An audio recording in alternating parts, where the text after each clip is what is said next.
Amém? Então eu quero convidar os irmãos a abrir a sua Bíblia no livro de Neemias. Neemias, capítulo 1.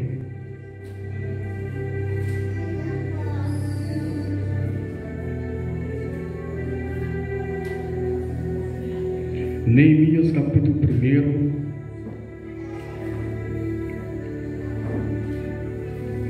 versículo 5.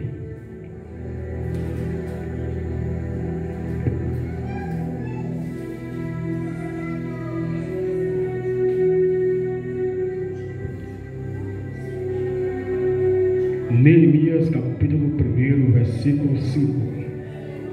Amém? Diz a palavra de Deus, versículo 5. Então disse: Ah, Senhor, Deus dos céus, Deus grande, Deus fiel, fiel é a aliança e a misericórdia com os que amam e obedecem os seus mandamentos. E amém.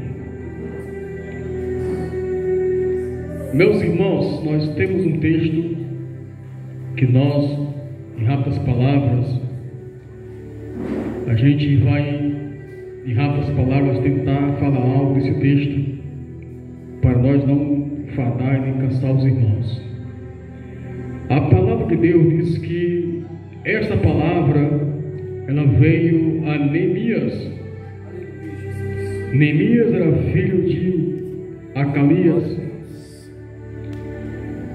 E a palavra, quando veio a este rapaz, homem, jovem, a palavra não veio como deveria vir. A Bíblia diz que a história, ela vai falar e relatar que esse jovem chamado Neemias, ele ouvia falar das grandezas desse Deus tão bom que nós servimos a Ele. O Deus que fez os céus e esse Deus que também fez a terra.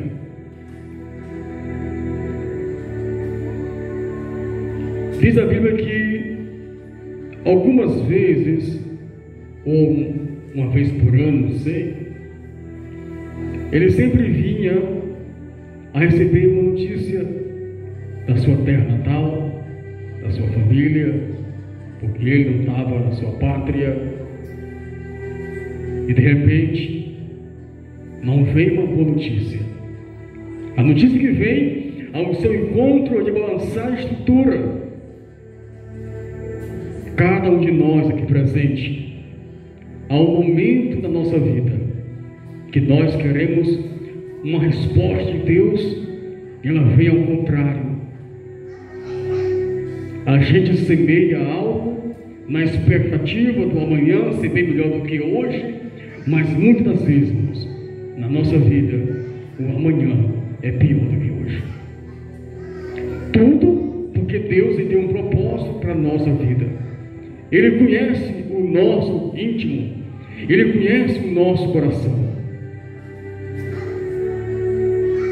Quem adora a Deus, irmão, quem busca a Deus de verdade, pode ter a certeza disto, que você vai passar por muitos momentos de dificuldade, mas Deus não abandona.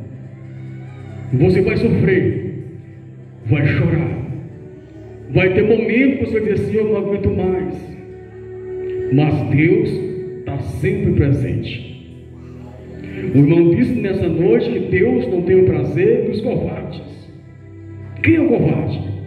O covarde é aquele que no momento da dor, da angústia, da dificuldade, ele larga tudo e vai para o mundo, esquecendo que Deus fez tudo de bom e de melhor na sua vida.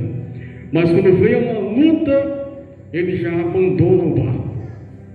E a Bíblia diz que esse não é digno do reino de Deus.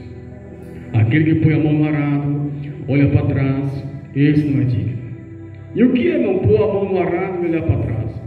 Pôr a mão no arado é quando eu aceitei Jesus e agora deixei tudo e voltei para o mundo. Essa pessoa não é digno do reino de Deus. Porque o reino de Deus é feito, foi feito e está preparado desde a fundação dos tempos para os seus filhos e para os escolhidos de Deus. E no tempo que nós estamos hoje vivendo, aqui, ali e bem ali, aonde nós passamos, o cenário não muda. O cenário é o mesmo. Deus está presente, Deus está na casa, Deus quer falar conosco, Deus quer operar o milagre, Deus quer operar a maravilha no meio do seu povo. Mas muitas vezes nós não só olhamos para as lutas, nós só olhamos para a dificuldade, só olhamos para o tamanho do nosso problema e esquecemos que maior do que o problema é o nosso Deus. Maior do que o nosso problema é o nosso Deus.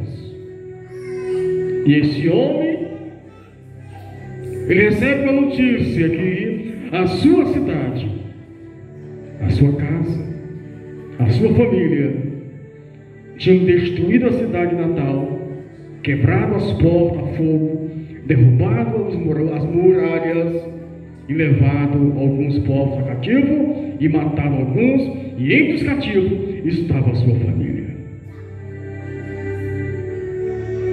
Quantas vezes nós já recebemos algumas notícias em nossa vida que nós paramos ali e dizemos: Senhor, por que não sobreveio esse tão terrível dia na nossa vida, ou na minha vida?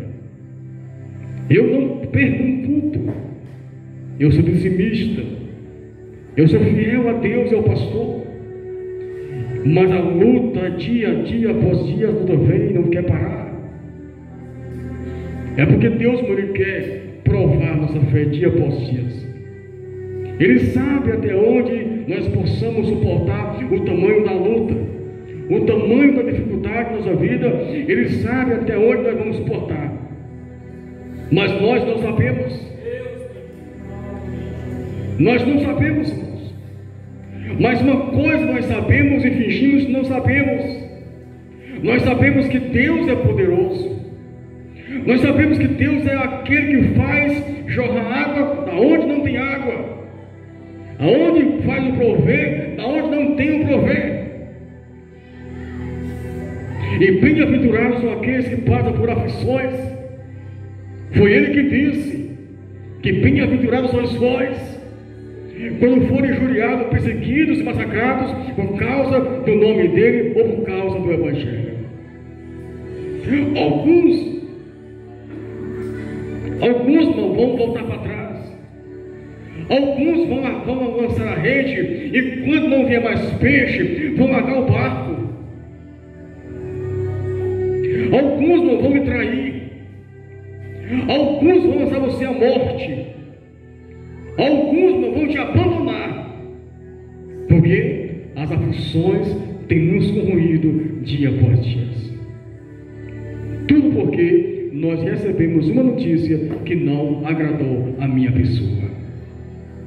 E toda vez o inimigo não vai tentar parar você, para você não prosseguir na caminhada, porque você foi chamado para morar no céu. Você foi chamado para que um dia viesse estar com Ele na glória, sentado lá, regozijando-se com Cristo na mansão celestial. O inimigo não tem mais autonomia, irmão. Ele já perdeu, e nós, segundo a Bíblia, somos mais do que vencedor. O inimigo aqui e acolá, ele vai até o trono de Deus, me acusar e te acusar, mas ele não pode mais ficar lá. E você não pode ir lá. Eu não posso ir lá. Mas no dia que nós formos, vamos ficar lá para todo sempre. Aleluia, e louvado seja Deus. O inimigo, o trabalho dele é matar, roubar e destruir. E ele está conseguindo, irmão, destruir nesse tempo atual algumas famílias. Ele está conseguindo desmanchar algumas famílias. Família é um patrimônio de Deus. Família é uma instituição de Deus. Família foi constituída por Deus desde o fundamento do tempo do mundo na terra. Ele constituiu Adão e Eva e disse: multiplicai-vos. Mas aí veio sem vergonha chamado Satanás, incorporado a uma serpente, engana Eva e passa para Adão, e eles perdem o domínio sobre o paraíso, o jardim. E quando ela comeu, nada aconteceu, mas depois que ele comeu, tudo aconteceu. E muitos dizem que o culpado foi a mulher, mas a Bíblia diz que o culpado não foi a mulher, o culpado foi Adão, porque Deus deu a ordem, foi para Adão, não foi para a mulher. Foi que disse: você não pode, você é o cabeça, você é o chefe da casa, ou seja, você é o gerente do jardim do Éden, está em tuas mãos. Mas eu tiro por mim, observando a Bíblia, eu entendi que Adão estava apaixonado. Ele não via mais nada, só via Eva. Ele nem via o que estava comendo, o que ela estava comendo. Eva, 1,85 m de altura, olhos verdes, pele branca, formosa. E Adão pegou a fruta e fez nhaque. E abriu-se os olhos e enxergaram que estava agora no meio do pecado. Quantas famílias hoje não estão mais se entendendo? Tudo porque receberam uma má notícia. E essa má notícia tem feito com que as famílias venham se desestruturar.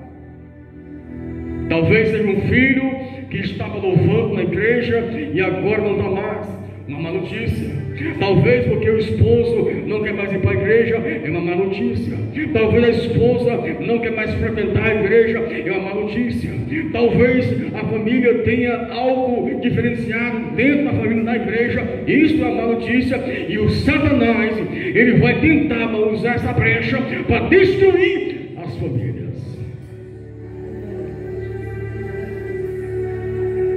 Mas esse jovem homem, quando ele recebeu a notícia, ele não foi se queixar para o pastor.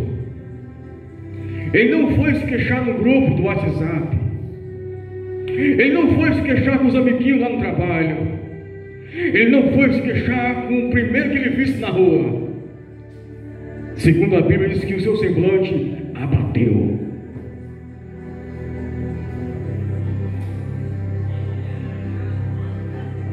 Neemias era um copeiro, se não me falha a memória, e o homem que ele servia, rei Artaxerxes, observou e perguntou: por que tu estás assim com o teu semblante?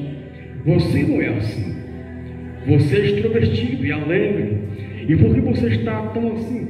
E ele conta a história, e diz a história que ele orou a Deus. Você já imaginou, irmãos?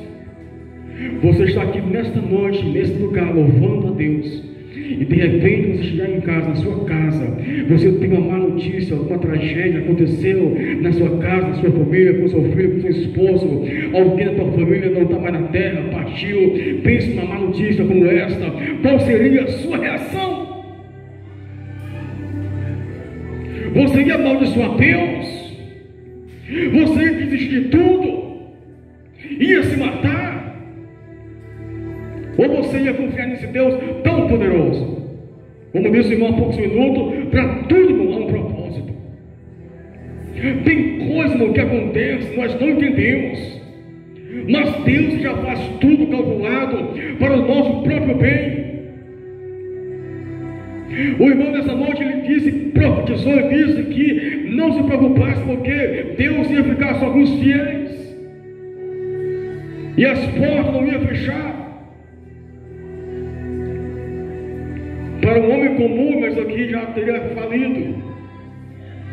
Mas para um homem que vive no sobrenatural, ele não vê as cadeiras vazias, ele vê esse tempo cheio de pessoas andando e exaltando, mesmo que não tenha ninguém nessas cadeiras, mas eu posso ver pelo olho da fé que essas cadeiras, irmão, cada uma delas tem um anjo sentado nesta noite, e esse anjo, ele está aqui nesta noite para te vigiar a tua casa, o teu sonho, os teus projetos, e dizendo: nem ninguém toca nela, ninguém toca, porque essa igreja é minha, foi eu que escolhi, assim diz o Senhor. Mas muitas vezes nós perdemos a bênção Porque na primeira luta que vem na nossa vida, nós já larga tudo. E a Bíblia diz que nós não somos casas edificadas ou na rocha ou na areia. Em que área você se encontra nesta noite? Você está com a sua casa plantada, edificada na rocha ou é na areia?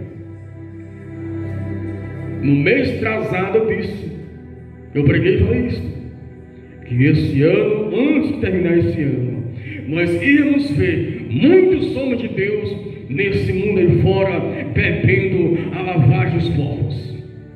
Eu disse que até para terminar esse ano, nós íamos ver cantoras, pastores e pastoras, homem e mulher de Deus, que está pregava, louvava, aí fora, tomando a lavagem dos povos. Porque o dia que estamos hoje vivendo, já é Deus balançando a peneira, e só vai ficar os escolhidos, irmãos. Só vai ficar os escolhidos, só vai ficar os eleitos. A luta já começou, a batalha já começou, e só vai ficar firme quem tiver sua casa edificada na rocha. Ah, irmão, mas está escrito na Bíblia Sagrada, os que são chamados não morrem. Vai vendo. Vai vendo, irmão, confia nisso.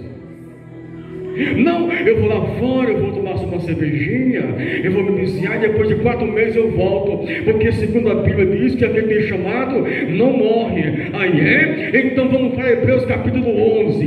Hebreus capítulo 11 diz que alguém morreu, mas não perdeu a fé. Então ele não alcançou o objetivo dele, mas teve fé, mesmo assim morreu antes de alcançar a sua bênção. Mas teve fé e partiu o Senhor.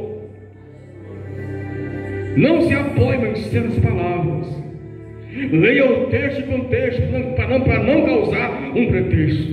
Muitos hoje usam a Bíblia como um amuleto, como instrumento qualquer, mas a Bíblia Sagrada ela é uma arma, é uma espada cortante de 2 gumes bem afiados. Ela corta para lá e corta para cá. E diz a Bíblia que ele consegue autoridade. O homem faz ali alguns papéis, algumas cartas, dá para ele consegue alguns homens e vai até a cidade. E segundo a Bíblia, se você tiver um tempo, leia, vai dizer a palavra de Deus. Ele consegue alguns homens e monta uma caravana e vai àquela cidade. E chegando naquela cidade, ele observa a destruição e deixa todo mundo dormir. E na madrugada, na noite, ele sai no meio da cidade, observando as portas, as muralhas derrubadas. Eu aprendo que, irmão, eu aprendo que o crente, ele tem sim que tirar um tempo da madrugada, a trocar o joelho, a buscar com Deus. Muitos de nós, irmão, viram a noite no videogame, na TV, no WhatsApp, no Instagram, mas não tira meia hora na madrugada, 10 minutos, para ler a palavra de Deus. Aí de repente, diz, Senhor, eu estou tão fraquinho, eu estou sem força, mas também o infeliz não ora mais, não lê mais Bíblia, não se consagra, não ora, não sobe mais um monte, não busca mais de Deus. Aí alguém me disse, mas irmão Márcio, eu não tenho mais tempo de subir o monte. Ei, amado, o monte que eu falo é na madrugada, as portas fechadas, e você de joelho no pé da cama, orando a Deus. Esse é o monte maior em nossas vidas. Porque hoje, não todos, porque hoje submonte virou uma brincadeira. Hoje submonte virou uma palhaçada. Hoje, irmão, para submonte virou festa. É todo mundo subindo festa, leva farofa, leva toicinho, leva café, leva lençol, leva tocha, leva não sei o que. Aí lá em cima tira selfie e é postando. Meu irmão, a minha Bíblia diz que nós somos um povo santo, um povo separado. As coisas santas são santas, não são compartilhadas com os poucos.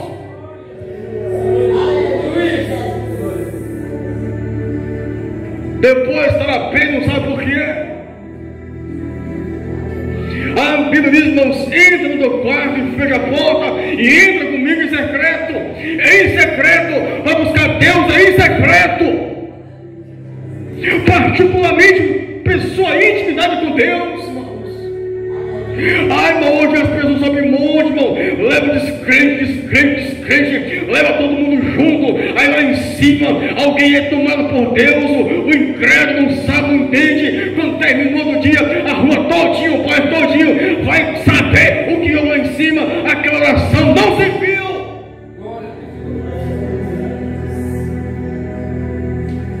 Mas a Bíblia diz que esse homem ele chorou. E eu entendo que na época que hoje estamos vivendo, é um tempo que nós rasgarmos nossas vestes, como fez Mardoqueu. Rasgar nossas vestes e cobrir com pó, areia, o barro, né?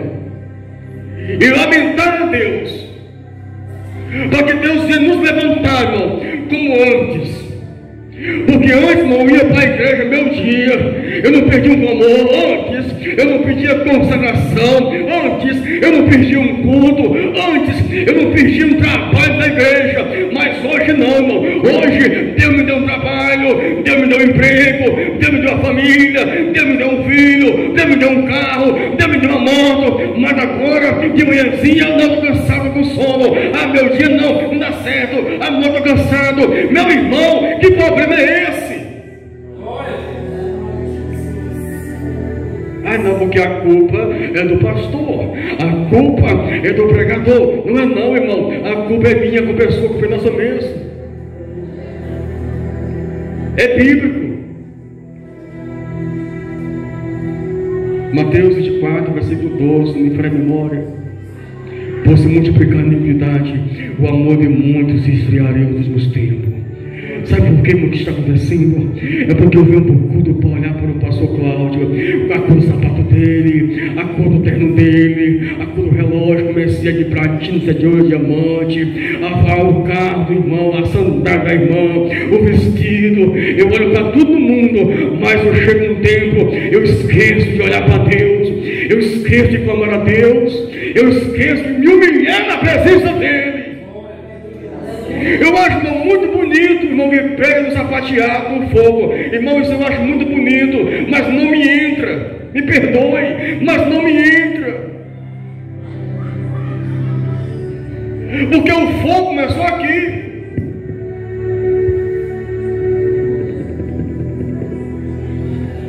Ele só sapateia com o microfone na mão. Ele só profetiza com o microfone na mão.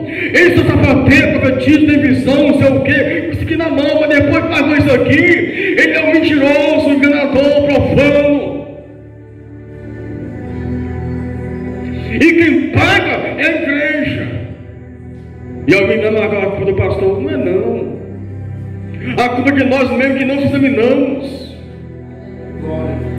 Nós não queremos tomar Deus, não é assim, irmão. É Deus que nos toma. E hoje em dia, irmão, nós fazemos um curso A, B ou C. Agora eu sou bacharel, eu conheço Deus, irmão. Eu fico indignado, eu fico irado. Quando eu chego num culto, tem um obreiro, um pastor sentado de perna cruzada, irmão. Eu fico indignado com isso, porque ele pensa que a igreja é a casa dele, mas não é. Aqui é o templo de Deus, a casa santa do meu Deus, irmão. Aqui tem que ter reverência na presença desse Deus.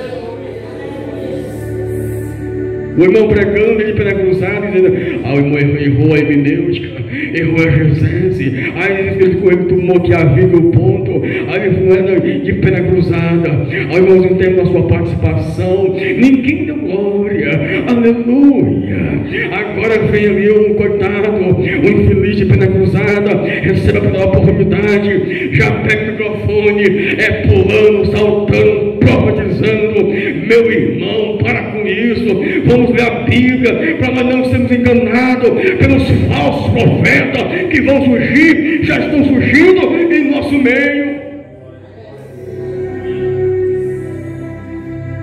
Eu sou bem sincero, eu prefiro usar um homem desse, que não tem faculdade, tem nada, usar um jovem, uma criança. Eu prefiro mesmo usar as pessoas, do que eu vi um rapaz que fez 14, 20 anos de curso teológico, Eu não sou contra, não, muito bom conhecer a Bíblia. Mas as pessoas estão esquecendo que isso aqui é o que liberta, é a palavra de Deus. Ai, irmão, a palavra que liberta, a palavra que liberta, foi o próprio Cristo que disse, pela boca de João, disse: e conhecereis a verdade, a palavra, e ela nos libertará, ou vos libertará. Tudo porque nós perdemos a sensibilidade. Que sensibilidade é essa? Nós não choramos mais na presença de Deus. Isso, irmão, fica muito triste. Quando eu aceitei Jesus, em 2001, nós íamos para os cultos. Era a irmã cantando o hino da harpa. Oh, por que duvidar sobre as ondas do mar? Irmão, a igreja pegava fogo, as mocidades, o brilho, que acontecia o batismo do Espírito Santo de Deus, irmão. Era muito forte, e eu não converti, irmão, sem entender. Ah, irmão, o povo tinha uma sensibilidade na presença de Deus, irmãos. O que está faltando de nós, ministros da palavra de Deus, é a sensibilidade na presença de Deus. Mas hoje nós perdemos essa sensibilidade de Deus. Existe no nosso meio uma disputa eclesiástica: quem prega melhor, quem tem mais agenda, quem vai mais, quem vai menos. Não existe isso, não, irmão. Quem escolhe é Deus, quem chama é Deus, e pronto. É muito bonito, irmão, você sapatear e pular, mas o camarada é desobediente. Não obedece pastor, não obedece líder. Aí, irmão, Deus vai usar um homem desse, vai usar, irmão, vai ou não vai? O diabo também usa. O diabo também usa. Mas no momento que nós voltarmos, nós temos a sensibilidade na presença de Deus. Nós vamos ser, irmão, a nossa família, a nossa casa chamada igreja, sendo bem estruturada na palavra de Deus. Isso que eu estou aqui falando não é generalizando, não, porque nosso meio, irmão, tem muitos homens de Deus, mas sempre tem um ali afermentado que quer afermentar os outros. Eu repreendo em nome de Jesus, porque quando esse rapaz buscou a Deus, orou, chorou, ele começou a edificar, ele começou a fazer a obra de Deus. Eu não sei se existe por aqui, mas lá fora está cheio, irmãos. Levanta-se um trabalho, mal levanta alguém para ajudar. E quando um se levanta para ajudar ou apoiar, se levanta 10 contra. Não, mas se fosse eu fazer assim, se fosse eu por aqui, por que não veio? Por que não veio? Irmão, se Deus te chamou para a boa obra, vá adiante, não pare. Foi Deus quem me chamou, foi Deus quem te entregou a família nas tuas mãos, é responsabilidade sua. Não deixe o Satanás bagunce com a tua vida espiritual, não deixe que o inimigo bagunce com a tua família, não deixe que o inimigo bagunce com o teu ministério. Se levantar, repreenda, peça socorro ao alto, que vai chegar na tua vida, e você continue edificando, continue orando, buscando a palavra, continue achando: ai, irmão, estou sem força, mas vá assim mesmo. Ai, irmão, estou chorando, mas vá assim mesmo, porque lá no final você vai conseguir a tua bênção, que é tão prometida por Deus na tua vida. Muitos olham para nós, mas dizem que nós não valemos nada. Ah, esse irmãozinho aí, essa irmãzinha aí, não vai longe não. Hoje para quem? Se o céu é aqui, diz a Bíblia que o reino de Deus é chegado e chegou. Mas onde é o reino de Deus? Nesta noite, o reino dele é aqui, nesta igreja, Bela Vista 2 de Mariceira. O reino dele, nesta noite, é aqui, neste lugar. E eu te provo na Bíblia Sagrada, porque, irmão, a Bíblia diz que você é príncipe e você é princesa. Se você é príncipe e você é princesa, e o rei está aqui, ele Você é príncipe, você é princesa, e Ele é o Rei dos Reis e está presente. Então, nesta noite, aqui é o reino dele. E deixe, irmão, quem quiser se levantar, que se levante, porque você não vai cair em nome de Jesus. Ao invés de você se curvar, você vai se erguer mais ainda. E eu creio, em nome de Jesus Cristo, que a boa obra que Deus começou não vai parar, mas vai continuar e vai crescer em nome de Jesus. Porque sempre é assim, irmão. Quando vinha a má notícia, os desestruturados, né? Eles vão sempre tentar puxar mais um. A fé dele é pequena, a mente dele não alcança a mente do outro, então ele vai tentar puxar mais um do lado dele. Porque sempre a tendência daquele que não tem fé é tentar puxar mais um para não ter fé igual a ele. E as coisas que Deus, irmão, não vai dizer assim: Senhor, por que, Senhor? Por que, Senhor? Não faça isso, irmão. Porque Ele sabe os porquês. Se estamos nesse momento hoje, é porque o amanhã, segundo a Bíblia, vai ser melhor do que hoje. Porque segundo a Bíblia diz que a glória da segunda casa será maior do que a glória da primeira casa. Louvado seja Deus. A Bíblia diz que a glória da primeira casa enchia o templo, mas a glória da segunda casa, ela vai encher o templo e transpassar pela esteira, pela janela, vai ser muito forte. A glória de Deus que vai ser derramada é só para quem nem crê de verdade. As coisas de Deus é um mistério. Essa noite eu vou para casa impactado. Que quando você pensa que tem um problema, aí vem outro e conta, meu Deus do céu, eu pensei que eu que tinha um problema. O homem deu um pequeno testemunho e eu fiquei impactado. Deus o tomou com autoridade tão forte e orou. Mas no momento dele dizer a palavra-chave, Deus me pediu. E a pergunta nos vem, né, irmão? Sim. Por que, Deus? Por que, Senhor? Por que, Deus, está acontecendo isso comigo? Por que, Deus, sou teu servo? Por que, Deus, eu nunca transgredi os teus mandamentos nem a tua lei? Por que, Deus, estou hoje tão fraco? Porque, segundo a tua palavra, diz que fiel é a aliança e a misericórdia para aqueles que temem e obedecem os seus mandamentos.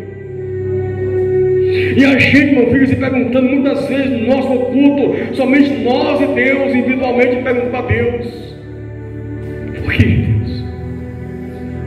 Por que, Senhor? Eu não roubo, não mato. Por que, Senhor? Por que a minha filha hoje está numa cama toda ponteada? Por que, Deus? Por que um filho de um pastor, de uma pastora, quase vai para o outro lado se são teu servo? Por que, Senhor?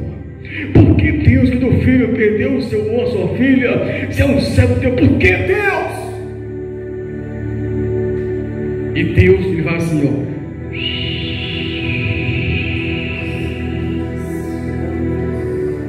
E dói, irmão, quando Deus silencia. Mas a Bíblia diz que aqueles que continuam fiel na sua aliança e obedecendo os seus mandamentos, Deus, amanhã você vai entender o porquê que está acontecendo tudo isto nesse dia chamado hoje. E nesta noite você veio para cá, talvez na expectativa de dizer: Senhor, eu vou para o culto hoje porque o culto é titular, o culto da família. E talvez você tenha vindo para o culto dizendo assim: hoje eu vou porque eu creio que Deus vai entrar na minha casa e vai salvar o meu esposo, vai salvar o meu filho, vai salvar filha, vai salvar minha esposa. E talvez você tenha vindo para o culto dizendo assim para Deus: Senhor, já faz algum tempo que eu te busco e até agora nada, mas eu estou confiando em Ti, ó Deus. E Deus nessa noite diz para ti: continua firme. Continua firme, porque amanhã, hoje você pode até chorar, mas amanhã você vai cantar o hino da vitória.